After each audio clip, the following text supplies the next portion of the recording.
கிறிஸ்துவுக்குள்ளாக அருமையான சகோதர சகோதரிகளே, உங்களை யாவரையும் ரோமர் 9:5 சர்வத்திற்கும் மேலான தேவனாகிய கர்த்தராகிய இயேசு கிறிஸ்து நாமத்தில் உங்களை வாழ்த்தி இந்த வார்த்தை நேரத்திற்குள்ளாக உங்களை அழைக்கிறேன். ஒரு 2-3 வாரங்களுக்கு முன்பதாக நாம் சங்கீதம் 37 அதிகாரத்தை தியானித்தோம். அதில் முற்றிலுமாக துன்மார்க்கனுடைய காலங்களை குறித்து எழுதப்பட்ட ஒரு தீர்க்க தரிசனமான ஒரு சங்கீதம். அதன் பிறகு சங்கீதம் 38 அதிகாரத்திலிருந்து 40 அதிகாரம் வரைக்கும் நாம் சென்ற 2 வாரங்களுக்கு முன்பதாக அதை தியானித்தோம். அது முற்றிலுமாக பாருங்கள், 37 அதிகாரத்தில் இருக்கிற அந்த துன்மார்க்கனை குறித்து எழுதப்பட்ட சங்கீதத்திற்கு ஒரு தொடர்ச்சியாக அது காணப்படுகிறது. ஏனென்றால் இந்த 38 சங்கீதத்தில் தாவீது ஒரு முழு அறிக்கையை ஏறெடுக்கிறதை பார்க்கிறோம். எதற்கு அறிக்கையை ஏறெடுக்கிறார் என்றால், அவருடைய துன்மார்க்கத்தை குறித்தும் மற்றவர்கள் அவர் மேல் இருக்கிற துன்மார்க்கத்தை குறித்தும் எழுதுகிறார். 39 சங்கீதத்தில் பாருங்கள், தாவீது முற்றிலுமாக ஒப்பு கொடுத்து அவன் அறிக்கையிட்டு ஜெபித்து ஒரு பாவ மன்னிப்பை பெற்றுக்கொள்கிறதை பார்க்கிறோம். அதன் பிறகு சங்கீதம் 40 அதிகாரம் ஒரு மிகப்பெரிய தீர்க்க தரிசனமான ஒரு சங்கீதம். அந்த சங்கீதத்தை தான் இன்றைக்கு மறுபடியும் பார்க்க போகிறோம். ஏனென்றால் இந்த சங்கீதத்தில் தாவீதுக்கு ஒரு ரட்சிப்பு கிடைக்கிறது, ஒரு விடுதலை கிடைக்கிறது. அது முன்பதாக கண்களை மூடுவோம். ஏசப்பா, இன்றைக்கு இந்த வார்த்தையை மன்னவாக நீர்தான் பிட்டு தர வேண்டும், இயேசு கிறிஸ்துவின் நாமத்தில் ஆமென். அப்போ பாருங்க, இங்கே நிஜமாகவே இந்த சங்கீதம் 40 அதிகாரத்தில் கர்த்தர் எப்படி தாவீதை ரட்சிப்பார் மாத்திரமல்ல, புதிய ஏற்பாடின் காலத்தில் அவர் எப்படி ஒரு சரீரத்தில் அவர் நம்மளை ரட்சிப்பார், புறஜாதிகளை ரட்சிப்பார் என்று எழுதப்பட்ட ஒரு மிக மிக பெரிய தீர்க்க தரிசனமாக அது காணப்படுகிறது. ஏனென்றால் பாருங்கள், இந்த சங்கீதம் 40 அதிகாரம் 6 வசனம் 7 வசனத்தில் பாருங்கள். இந்த வசனத்தை வாசிப்பதற்கு முன்பதாக ஒரு காரியத்தை நான் உங்களுக்கு ஞாபகம் மூட்ட விரும்புகிறேன். ஏனென்றால் தாவீது பழைய ஏற்பாடு காலத்தில் வாழ்ந்து கொண்டிருந்த ஒரு மனுஷன். பழைய ஏற்பாடு காலத்தில் நியாயப்பிரமாணத்தின்படியாக ஒருவனுக்கு பாவ மன்னிப்பு உண்டாக்கப்பட வேண்டும் என்றால் அவன் வருடாந்தோறும் போய் அந்த பாவ நிவாரண பலிகளை செலுத்த வேண்டும். ஒரு ஆடோ இல்லைன்னா ஒரு எருதியோ எடுத்துக்கொண்டு போய் அவன் அந்த பலிகளை செலுத்தி இரத்தத்தை சிந்தினால் மாத்திரமே அங்கே ஒரு தற்காலிகமான ஒரு பாவ மன்னிப்பு அவர்களுக்கு கிடைக்கும். அப்படிப்பட்ட ஒரு பழைய ஏற்பாடு காலத்தில் தான் தாவீது வாழ்ந்து கொண்டிருக்கிறார். ஆனால் இங்கே பாருங்கள், தாவீது தீர்க்க தரிசனமாக சொல்கிற ஒரு காரியம் என்னதென்றால், தேவனே, நீர் இனிமேல் பலியையும் காணிக்கையையும் நீர் விரும்பாமல் என் செவிகளை திறந்தீர். இதெல்லாம் தீர்க்க தரிசனம். அவர் சொல்கிறார் பாருங்க, சர்வாங்க தகன பலியையும் பாவ நிவாரண பலியையும் நீர் கேட்கவில்லை, இனிமேல் கேட்க மாட்டீர். ஏன் கேட்க மாட்டாரா? அதான் சொல்கிறார் பாருங்க, அப்பொழுது நான், இது தேவன் உரைக்கிறார், இதோ வருகிறேன், புஸ்தக சுருளில் என்னை குறித்து எழுதியிருக்கிறது என்று அங்கே ஒரு மகிமையான ஒரு தீர்க்க தரிசனத்தை சொல்கிறார். இன்றைக்கு நிஜமாவே பாருங்க, தாவீது சொன்ன காரியம் பழைய ஏற்பாடு காலத்தில் அது சாத்தியமே கிடையாது. ஏனென்றால் பலிகளையும் காணிக்கையும் நீங்கள் செலுத்தாமல் ஒரு பாவ மன்னிப்பை நீங்கள் பெற்றுக்கொள்ள முடியாது. ஆனால் இங்கே தாவீது சொல்கிறார், தேவனை, நீர் சர்வாங்க தகன பலியிலும் பாவ நிவாரண பலியிலும் நீர் விருப்பப்படவில்லை என்று அங்கே சொல்லுகிற காரணமே என்னதென்றால், இது ஒரு தீர்க்க தரிசனம். வரப்போகிற புதிய உடன்படிக்கையின் காலத்தில், அதுதான் புதிய ஏற்பாடின் காலத்தில், நீங்கள் ஆடுகளுடைய இரத்தமோ இல்லை என்றால் எந்த ஒரு மாடுடைய இரத்தமோ உங்களுக்கு பாவ மன்னிப்பை அது பெற்று தராது. இந்த பிதாவாகிய தேவனை அங்கே சொல்கிறார் பாருங்க, இதோ நான் தான் வருகிறேன் என்று சொல்கிறார். நான் ஒரு மகனையோ குமாரனையோ 2 மனுஷனையோ அனுப்பவில்லை என்று சொல்கிறேன். இதோ நான் வருகிறேன், இந்த தேவனை உங்களை காப்பாற்றுவார், உங்களை ரட்சிப்பார் என்பது அங்கே தாவீது அழகாக எழுதியிருக்கிற ஒரு தீர்க்க தரிசனம். ஆனால் எப்படி இந்த தேவன் இறங்கி வந்தார்? இதுதான் பாருங்க, இந்த சங்கீதம் 40 அதிகாரத்தை உறுதிப்படுத்தும் விதமாக எபிரேயர் 10 அதிகாரம் 5 வசனத்திலிருந்து வாசிப்போம். இதே காரியத்தை பாருங்க, அங்கே தாவீது சொன்ன தீர்க்க தரிசனத்தை எழுதி இதற்கு ஒரு விடையையும் அங்கே நீங்கள் அறிந்து கொள்ள போகிறீர்கள். ஆகையால் அவர் உலகத்தில் பிரவேசிக்கும் பொழுது, யார் உலகத்தில் பிரவேசித்தார்? சங்கீதம் 40 அதிகாரம் 7 வசனத்தில் இதோ வருகிறேன் என்று சொன்ன பிதாவாகிய தேவன் தான் பிரவேசிக்கிறார். அப்பொழுது பாருங்க, அவர் உலகத்தில் பிரவேசிக்கும் பொழுது, பிதாவாகிய தேவன் உலகத்தில் பிரவேசிக்கும் பொழுது அவர் பலியையும் காணிக்கையும் அவர் விரும்பவில்லையா? ஆனால் பாருங்க, அதுக்கு பதிலாக ஒரு சரீரத்தை எனக்கு ஆயத்தம் பண்ணினீர். இங்கே பாருங்க, இது எபிரேயரில் அங்கே தீர்க்க தரிசனமாக எழுதப்பட்ட அந்த சங்கீதத்துக்குரிய ஒரு பதிலை கொடுக்கிறார். ஏனென்றால் அந்த காலத்தில் தாவீதுக்கு கண்டிப்பாக தெரிந்திருக்காது, மேசியா எப்படி வருவார் என்று தெரிந்திருக்காது. ஆனால் இங்கே பாருங்க, ஒரு சரீரத்தை எனக்கு ஆயத்தம் பண்ணினீர். அழகாக அதே சங்கீதம் 40ஆம் அதிகாரத்தில் எழுதப்பட்ட வசனத்தை அவங்க சொல்கிறார் பாருங்க. சர்வாங்க தகன பலிகளும் பாவ நிவாரண பலிகளும் உமக்கு பிரியமானதல்ல என்றீர். அப்பொழுது நான், தேவனே, உம்முடைய சித்தத்தின்படி செய்ய இதோ வருகிறேன். இதோ வருகிறேன் என்று யார் சொல்கிறார்? அங்கே பிதாவாகிய தேவன் தான் சொல்கிறார். அவர்தான் உலகத்தில் பிரவேசிக்கும் பொழுது அவருக்காக ஒரு சரீரத்தை ஆயத்தம் பண்ணுகிறார். ஹல்லேலூயா. அப்படி என்றால் இங்க பாருங்க, இந்தோ வருகிறேன் என்று சங்கீதம் 40ஆம் அதிகாரத்தில் எழுதப்பட்டிருக்கிறது. ஆனால் எபிரேயர் 10ஆம் அதிகாரத்தில் பாருங்க, இதோ வருகிறேன் என்று சொல்லி ஒரு 2ஆம் நபரை அவர் அனுப்பவே இல்லை. ஆனால் பிதாவாகிய தேவன் என்னத்தை செய்தார் என்றால், அவர் ஒரு சரீரத்தை மாத்திரமே அவர் ஆயத்தம் பண்ணினார். இதுதான் ஒரு மிக மிக பெரிய ஒரு ரகசியம். இதை நீங்கள் அறிந்து கொண்டாலே யார் பிதா குமாரன் என்பதெல்லாம் நீங்கள் அறிந்து கொள்ள முடியும். ஒரு சரீரத்தை மட்டும் ஆயத்தம் பண்ணினார். இன்றைக்கு அப்படி என்றால் நாம் தான் நம்மளுக்குள்ளாக கேள்வி கேட்டு நம் வேதாமத்தை ஆராய்ச்சி செய்து, இந்த சரீரம் என்றால் என்னது, யார் நமக்காக மேசியாக வருவேன் என்று சொன்னார்? பழைய ஏற்பாடு தீர்க்கதரிசன புத்தகத்தில் யார் நம்மளை ரட்சிப்பேன் என்று சொல்லி வருவேன் என்று சொன்னார். ஆனால் புதிய ஏற்பாடு காலத்தில் அது வந்தது யார்?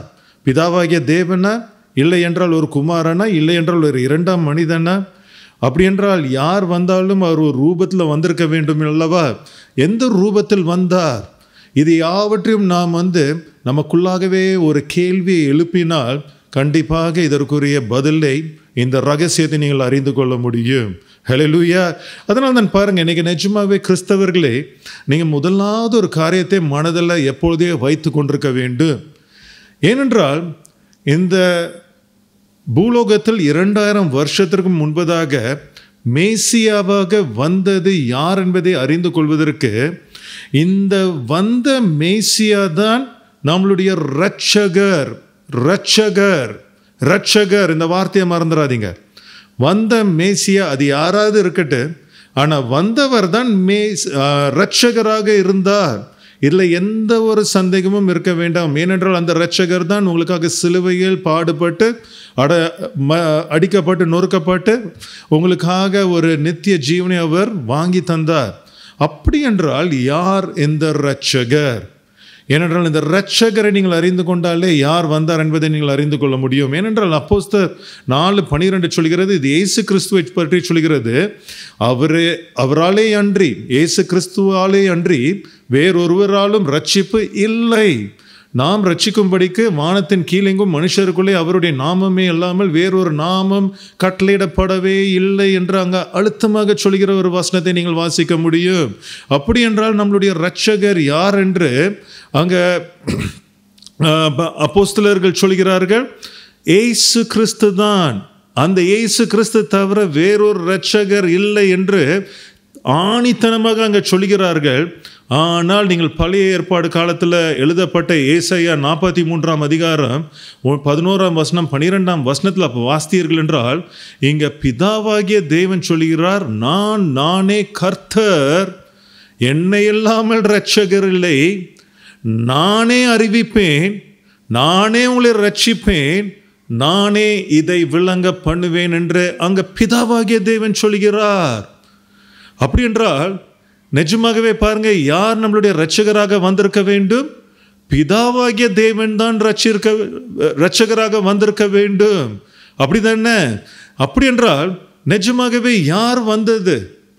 இங்கே தான் பாருங்க, நீங்கள் இது ஒரு ரகசியத்தை நீங்கள் அறிந்து கொண்டிருக்க வேண்டும். ஏனென்றால் பாருங்க, இரட்சகர் ஒருவர் தான். அப்போஸ்தலரில் இயேசு கிறிஸ்து தான் இரட்சகர். இந்த இயேசு கிறிஸ்துவை தவிர வேறொரு நாமம் உங்களுக்கு கட்டளையிடப்படவே இல்லை, நீங்கள் ரட்சிக்கப்படுவதற்கு கட்டளையிடப்படவே இல்லை என்று அப்போஸ்தலர்கள் ஆணித்தனமாக சொல்கிறார்கள். ஆனால் பழைய ஏற்பாட்டில் ஏசாயா தீர்க்கதரிசனத்தில் அழகாக சொல்லப்பட்டிருக்கிறது, பிதாவாகிய தேவன் ஒருவரே தான் இரட்சகர் என்று அங்கே சொல்லப்பட்டிருக்கிறது. அவரே என்ன பண்ணுவாராம்? அறிவிப்பாராம், அவரே ரட்சிப்பாராம், அவரே விளங்க பண்ணுவாராம். அப்படி என்றால் யார் வந்தார்? அப்பொழுது இங்கே தான் பாருங்க, இந்த யோவான் 3:16 தான் பாருங்க, அநேகருக்கு வந்து இது ஒரு மூல பிரதானமான ஒரு சுவிசேஷ வசனமாக காணப்பட்டாலும் இங்கே தான் பாருங்க, அநேகர் வந்து இந்த குமாரன் யார் என்பதை அறிந்து கொள்ளாமல் வார்த்தையின்படியாக குமாரன் என்று எடுத்துக்கொள்கிறார்கள். தேவன் தம்முடைய ஒரே பேரான குமாரனை விசுவாசிக்கிறவனெவனோ அவன் கெட்டு போகாமல் நித்திய ஜீவனை அடையும்படிக்கு அவரை தந்தருளி இவ்வளவாய் உலகத்தில் அன்பு கூர்ந்தார். உடனடியாகவே இதை வார்த்தையின்படியாக வாசிக்கும் பொழுது, ஓ ஆமா, தேவனுக்கு ஒரு குமாரன் இருந்தார். இன்றைக்கு வந்து இந்த உலகத்தின் ரட்சிப்பிற்காக இந்த குமாரனை அவர் தந்தார் என்று எழுதப்பட்ட வார்த்தையை நீங்கள் வார்த்தையின்படி நீங்கள் விசுவாசித்தீர்கள் என்றால், நீங்கள் ஏற்கனவே வாசித்த அப்போஸ்தலர் 4:12 ஏசாயா 43 அது பொய்யாக மாறிவிடும். ஏனென்றால் அந்த வசனங்களில் பாருங்க, இயேசு கிறிஸ்து ஒருவரே தான் இரட்சகர் என்று சொல்லப்பட்டிருக்கிறது. அது மாத்திரமல்ல, அந்த இயேசு கிறிஸ்து தான் பிதாவாகிய தேவனாக இருக்க வேண்டும். ஏனென்றால் பிதாவாகிய தேவன் தான் சொல்கிறார், என்னை இல்லாமல் வேறு ஒரு இரட்சகர் இல்லை, நான் தான் இதை செய்ய வேண்டும், நான் தான் உங்களை ரட்சிக்க வேண்டும் என்று ஏசாயா தீர்க்கதரிசி மூலமாக சொல்கிறார். அப்படி என்றால் பாருங்க, இப்பொழுது இந்த யோவான் 3:16 படியாக நமக்காக கொடுக்கப்பட்டது ஒரு குமாரன் என்று எழுதப்பட்டிருக்கிறது. ஆனால் இங்கே தான் நீங்கள் வந்து கொஞ்சம் சிந்தித்து பார்க்க வேண்டும். ஏனென்றால் இப்பொழுது நம்ம வாசித்த இந்த ஏசாயா தீர்க்க தரிசனம், அப்போஸ்தலர்களுடைய நடபடிகள், இந்த வசனங்கள் எல்லாமே வாசிக்கும் பொழுது ஒன்றுக்கு ஒன்று முரண்படுகிறது போல காணப்படுகிறது, அப்படிதானே? ஆனால் பாருங்க, நிஜமாகவே வேதாமத்தில் எந்த ஒரு முரண்பாடும் கிடையாது.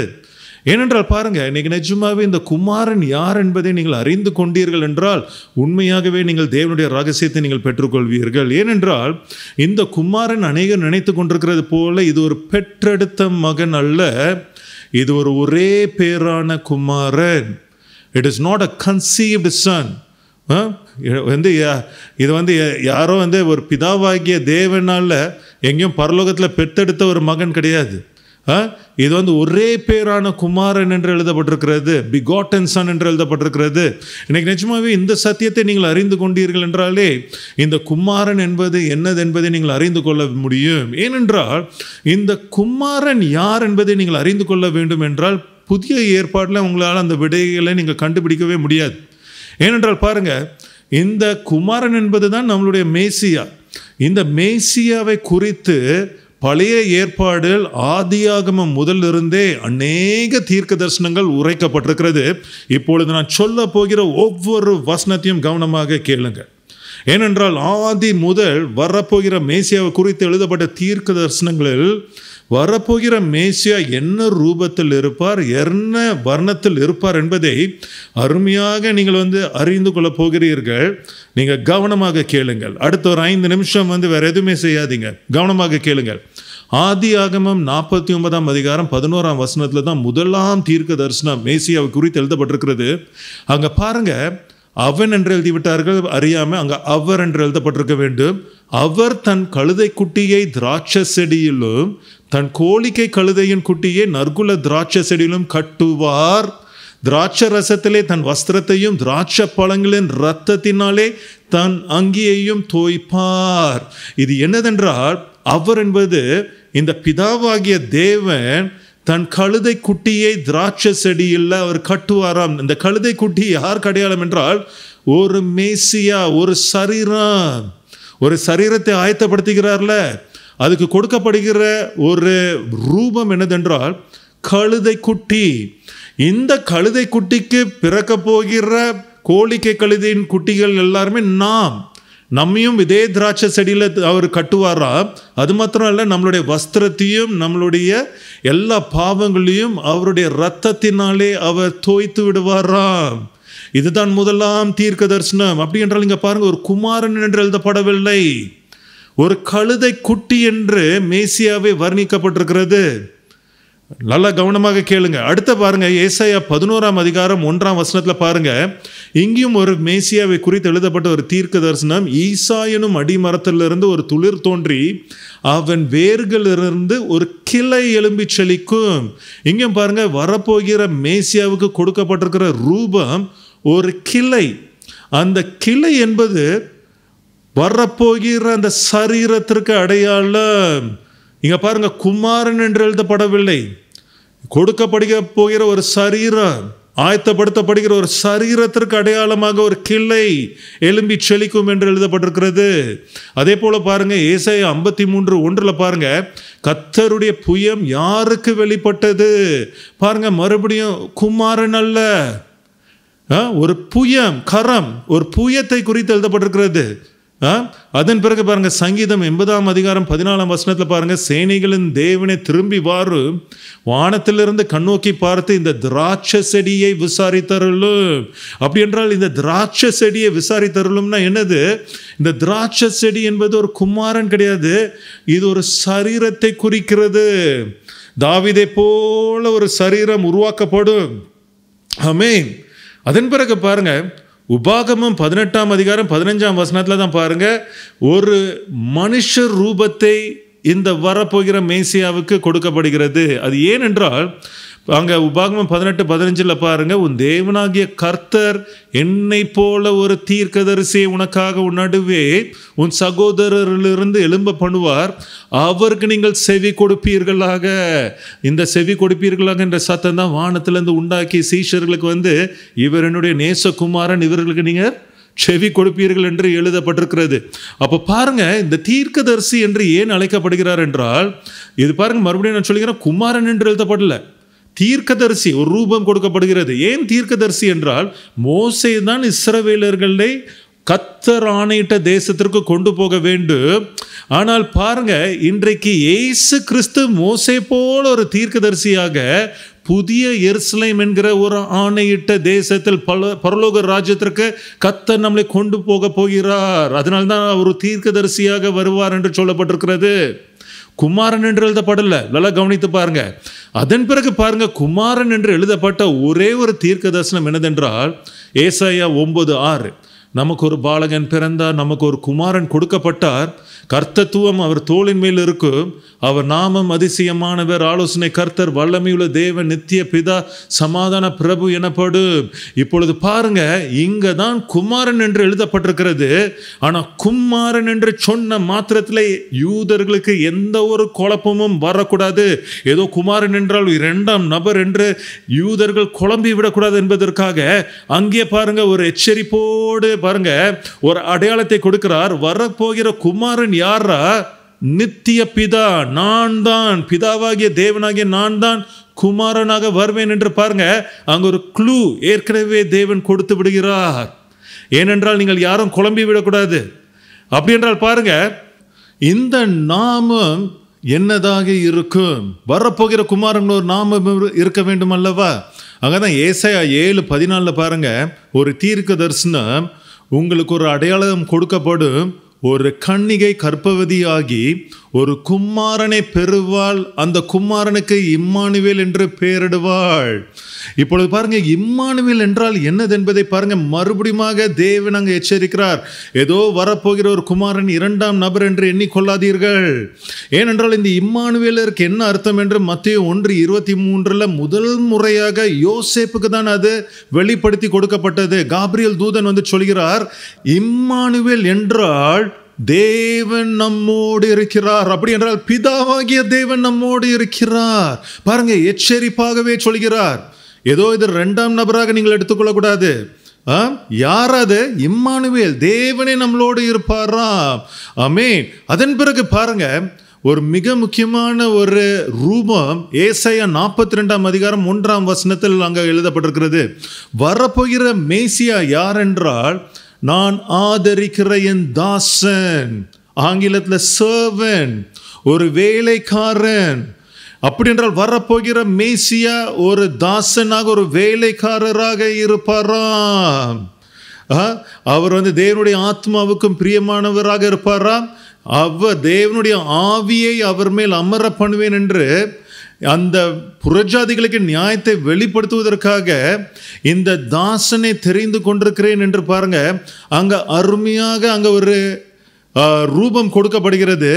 இங்க பாருங்க, மறுபடியுமாக பாருங்க ஒரு எச்சரிப்போடு தான் கொடுக்கப்படுகிறது. ஏனென்றால் உடனடியாகவே ஓஹோ அப்படி என்றால் பிதாவாகிய தேவன் ஒரு இரண்டாம் மனுஷன், ஒரு தாசனை தான் அனுப்பியிருக்கிறார் என்று யாருமே சந்தேகப்பட்டு விடக்கூடாது என்பதற்காக அதே ஏசாயா 42:10 பாருங்க அவர் சொல்கிறார். பாருங்க, பிதாவாகிய தேவன் சொல்கிறார், கன்ஃபியூஸ் ஆயிடாதீங்கப்பா, நானே அவர். யார் அந்த தாசன் என்று நீங்கள் உணர்ந்து என்னை அறிந்து நீங்கள் விசுவாசிக்க வேண்டும். ஆமென். யாரு? பிதாவாகிய தேவன் தான் நான் அந்த தாசன் என்று, அவர் என்று, அந்த தாசன் என்று நீங்கள் உணர்ந்து என்னை அறிந்து நீங்கள் விசுவாசிக்க வேண்டும். இதே தான் ஏசப்பா யோவான் 8:24 அப்படியே பிளேட்டை திருப்பி போட்டு அவர் சொல்கிறார், நானே அவர் என்று நீங்கள் விசுவாசியாவிட்டால் உங்கள் பாவங்களில் சாவீர்கள். அப்படி என்றால் நான் ஏசு கிறிஸ்துவாகிய வந்திருக்கிற நான், உங்கள் தாசனாக வந்திருக்கிற ஏசு கிறிஸ்து நான் தான் அந்த பிதாவாகிய தேவன் என்று நீங்கள் விசுவாசிய விட்டால் உங்கள் பாவங்களில் சாவீர்கள். 27ஆம் வசனத்துல அழகாக பாருங்க, அவர் பிதாவை குறித்து பேசினார். அன்றைக்கு யாருமே புரிந்து கொள்ள முடியல. இன்னைக்கு அருமையான கிறிஸ்தவர்களை, நீங்களும் கண்கள் மூடப்பட்டவர்களாக காணப்படாதீர்கள். இயேசு கிறிஸ்து அவ்வளவு எச்சரிப்போடு சொல்கிறார். அப்படி என்றால் பிதாவாகிய தேவன் பாருங்க, அவர் அநேக ரூபத்தின் வழியாக இந்த மேசியா வரும்பொழுது அவர் எப்படிப்பட்ட ரூபத்தில் இருப்பாரா? ஒரு கழுதை குட்டி என்று எழுதப்பட்டிருக்கிறது, ஒரு தீர்க்கதரிசி என்று எழுதப்பட்டிருக்கிறது, ஒரு கர்த்தருடைய புயம் என்று எழுதப்பட்டிருக்கிறது, திராட்சை கொடி என்று எழுதப்பட்டிருக்கிறது, தாசன் என்று எழுதப்பட்டிருக்கிறது. அதன் பிறகு பாருங்க, ஒரு குமாரன், ஒரு பாலகன் என்று எழுதப்பட்டிருக்கிறது. இது எல்லாமே எதற்கு அடையாளம் என்றால், இது வரப்போகிற மேசியா ஒரு சரீர ரூபத்தில் வருவார். வெறும் ஒரு சரீரம் மட்டும்தான். அதனால தான் பாருங்க, ஆமோஸ் 9:12 எழுதப்பட்ட தீர்க்க தரிசனம், அந்நாளிலே விழுந்து போன தாவீதின் கூடாரத்தை நான் திருப்பி எடுப்பேன் என்று அங்கு சொல்கிறார். இந்த தாவீதின் கூடாரம் தான் கர்த்தர் தமக்காக ஆயத்தப்படுத்தின ஒரு சரீரம். தாவீதின் கூடாரத்தை போல ஒரு சரீரம், தாவீதுடைய சரீரத்தை போல ஒரு சரீரம். ஹல்லேலூயா. அதனால தான் பாருங்க, எபிரேயர் 9:11 அங்கே சொல்லப்பட்டிருக்கிறது, கிறிஸ்துவானவர் வரப்போகிற நன்மைகளுக்குரிய பிரதான ஆசாரியராய் வெளிப்பட்டு கையினால் செய்யப்பட்டதாகிய இந்த சிருஷ்டிப்பின் சம்பந்தமான கூடாரத்தின் வழியாக அல்ல. அப்படி என்றால் பழைய ஏற்பாட்டில் ஒரு கூடாரத்தை கட்டினார்கள் அல்லவா, அந்த கூடாரத்தின் வழியாக இல்லப்பா, இப்பொழுது நான் பெரிதும் உன்னதமுமான ஒரு கூடாரத்தை நான் ஏற்படுத்தி இருக்கிறேன், அதன் வழியாக தான் நான் வெளிப்படுவேன். இது என்னது? இந்த பெரிதும் உன்னதமுமான கூடாரம் என்னது? இதுதான் தாவீதின் கூடாரம். ஒரு சரீரம் மாத்திரமே. இந்த சரீரத்தில் பாருங்க, பிதாவாகிய தேவன் இப்போ வாசம் செய்ய போகிறார். ஆவியான தேவன் இந்த ஆயத்தம் பண்ணப்பட்ட சரீரத்தில் வாசம் செய்ய போகிறார். 2 நபர்கள் இல்லை, ஒரே தேவன், ஒரே சரீரம். அதனால தான் பாருங்க, கொலோசியர் 2:9 சொல்லப்பட்டிருக்கிறது, தேவத்துவத்தின் பரிபூர்ணம் எல்லாம், அப்படி என்றால் பிதா, குமாரன், பரிசுத்த ஆவி, சமாதான பிரபு, ராஜாதி ராஜா, கத்தாதி கத்தா, தேவாதி தேவன், சாரோனின் ரோஜா, அல்பா ஒமேகா, இப்படிப்பட்ட எல்லா பரிபூர்ணம் எல்லாம் சரீர பிரகாரமாக அந்த இயேசு கிறிஸ்துவுக்குள் வாசம் செய்கிறது. இயேசு கிறிஸ்து என்பது 2ஆம் மனிதர் அல்ல, அந்த சரீரமாக அவர் வெளிப்பட்டபடினால அந்த சரீரத்திற்கு ஒரு பெயர் கொடுக்கப்படுகிறது. இம்மானுவேல் என்று கொடுக்கப்படல. ஏன்னா யூதர்கள் எல்லாமே இம்மானுவேல்னு பேர் வச்சோன்னா இவர் தான் மேசியா என்று தூக்கி தலைமையில் வச்சிருப்பாங்க. அதனால் பாருங்க, அவருக்கு என்ன பெயர் கொடுக்கப்பட்டது? இயேசு கிறிஸ்து என்கிற ஒரு பெயர் கொடுக்கப்பட்டது. இயேசு என்ற பெயர் கிறிஸ்துன்னு கொடுக்கப்படல. நம்ம வேதாமத்தில் தான் கிறிஸ்துன்னு எழுதப்பட்டிருக்கிறது. கிறிஸ்து என்றால் மேசியா என்ற அர்த்தம். சரிங்களா? அவருக்கு இயேசு என்ற பெயர் கொடுக்கப்பட்டது. அதனால் பாருங்க, இது முற்றிலுமாக யூதர்களுடைய கண்கள் மூடப்பட வேண்டும் என்பதற்காக அவர் ஒரு பிதா இருக்கிறது போல அவர் பேசி அவர்களுடைய கண்களை மூட வைத்தார். இவ்வளவுதான். ஆனால் வெறும் ஒரு சரீரம், இந்த சரீரத்திற்குள்ளாக யார் வாசம் செய்தார்?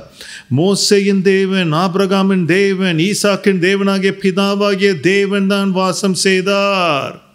ஹல்லேலூயா. அப்படி என்றால் தேவன் தம்முடைய ஒரே பேரான குமாரனை கொடுத்தேன் என்று சொன்னால் இன்றைக்கு நிஜமாகவே நீங்கள் புரிந்து கொள்ள வேண்டும். ஆமாம், அவர் பிறக்கும் பொழுது ஒரு குமாரனாக தான் பிறந்தார், எந்த சந்தேகமும் இல்லை. ஆனால் குமாரனாக மாத்திரமே இருந்து விட்டாரா? ஒரு பாலகனாக மாத்திரமே இருந்து விட்டாரா? இல்லை. அவர் ஊழியம் செய்யும் பொழுது மோசே போல ஒரு தீர்க்கதரிசியின் ரூபத்தில் காணப்பட்டார். அது மாத்திரமல்ல, சிலுவையில் அடிக்கப்படுவதற்கு முன்பதாக தம்மை தாழ்த்தி எல்லா நியாயப்பிரமாணங்களுக்கும் எல்லா தீர்க்க தரிசனங்களும் ஒப்பு கொடுக்கும்படியாக ஒரு தாசனாக அந்த சிலுவையில் அவரை தாமே ஒப்பு கொடுத்தார். சந்தேகம் இருந்துச்சுன்னா ஏசாயா 52ஆம் அதிகாரத்தில் வீட்டில் வாசித்து பாருங்க. இந்த தாசன் தான் உங்களுக்கு அடிக்கப்பட வேண்டும், நொறுக்கப்பட வேண்டும், அவருடைய தழும்புகளால் தான் நீங்கள் சுகமானேன் என்று அங்கே எழுதப்பட்டிருக்கோம். அப்படி என்றால் பாருங்க, அவர் தாசனாக ஒரு ரூபம் எடுக்கிறார். ஆனா அந்த தாசனாக மரித்தார். மரித்து ரத்தம் சிந்தின மாத்திரத்திலே இன்னொரு ரூபத்தை எடுக்கிறார். என்னதென்றால் பிரதான ஆசாரியர் என்ற ஒரு ரூபத்தை எடுக்கிறார். அந்த ரூபத்தில் மட்டும் இருந்து விட்டாரா? இல்லை. உயிர்த்தெழுந்த உடனே பரிசுத்த ஆவியின்படியாக மாறி ஒரு ஆவியின் ரூபத்தை எடுக்கிறார். அதுதான் ஹோலி ஸ்பிரிட், பரிசுத்த ஆவி. அது மாத்திரம் கிடையாது. இப்பொழுது பாருங்க, அவருடைய சபையை, அவருடைய சரீரமாகிய சபையை சேர்ப்பதற்கு அவர் திராட்சை கொடியாக இருக்கிறார். நாம் யாவரும் அந்த திராட்சை கொடிக்குரிய கிளைகளாக இருக்கிறோம். எல்லாமே அவருடைய ரூபங்கள் தான். வெறுமனே குமாரன் மாத்திரம் இல்லைங்க. தீர்க்கதரிசி, தாசன், பிரதான ஆசாரியர், திராட்சை கொடி, இதெல்லாமே அவருடைய ரூபம்தான். அப்படி என்றால் நீங்கள் புரிந்து கொள்ள வேண்டிய ஒரே ஒரு காரியம் என்னதென்றால், அது நமக்காக வெளிப்பட்ட ஒரு குமாரன் யார் என்றால் அது வெறும் ஒரு சரீரம் மாத்திரமே. ஆனால் அந்த சரீரத்தில் யார் வாசம் செய்தார்? பிதாவாகிய தேவன் வாசம் செய்தார். ஹல்லேலூயா. நிஜமாகவே இதுதாங்க பிதாவாகிய தேவனுக்கும் கிறிஸ்துவுக்கும் ரகசியம். கொலோசியர் 2:2 எழுதப்பட்டிருக்கு பாருங்க. இந்த ரகசியத்திற்குரிய பதில் என்னதென்றால் 1 தீமோத்தி 3:16 எழுதப்பட்டிருக்கிறது. அன்றியும் தேவ பக்திக்குரிய ரகசியமானது யாவரும் ஒப்புக்கொள்கிறபடி மகா மேன்மை உள்ளது. யாரோ தேவ குமாரன் மாம்சத்தில் வெளிப்படலங்க, ஒரு தீர்க்கதரிசி மாம்சத்தில் வெளிப்படல, ஒரு திராட்சை செடி மாம்சத்தில் வெளிப்படல. உங்கள் பிதாவாகிய தேவனே ஒரு சரீரம், ஒரு மாம்சத்தில் அவர் வெளிப்பட்டார். இதுதான் தேவ பக்திக்குரிய ரகசியம். இந்த ரகசியத்தை தான் அன்னைக்கு தாவீது சங்கீதம் 40ஆம் அதிகாரத்தில், நீர் உலகத்தில் பிரவேசிக்கும் பொழுது, யார் பிதாவாகிய தேவன் உலகத்தில் பிரவேசிக்கும் பொழுது நீ பலிகளையும் காணிக்கைகளையும் நீ விரும்பவில்லை, ஒரு சரீரத்தை எனக்கு ஆயத்தம் பண்ணிய நீர். இதோ வருகிறேன் என்று பிதாவாகிய தேவன் தான் சொன்னார். அந்த பிதாவாகிய தேவன் தான், நானே தேவன், நானே கர்த்தர், என்னை இல்லாமல் வேறு இரட்சகர் இல்லை, நானே அறிவிப்பேன், நானே உங்களை ரட்சிப்பேன், நானே விளங்க பண்ணுவேன். அப்படி என்றால் இயேசு கிறிஸ்துவாக வந்து இது எல்லாவற்றையும் உங்களுக்காக செய்தது யார்? பிதாவாகிய தேவன். கண்கள் திறக்கப்படுவதாக. தாவீதின் திறவுகோலை பிடித்துக் கொள்ளுங்கள். இயேசு கிறிஸ்து நாமத்தில் ஞானஸ்நானப்படுங்கள். பரலோகத்துக்கு வாருங்கள். கர்த்தர் உங்களோடு இருப்பாராக. ஆமென்.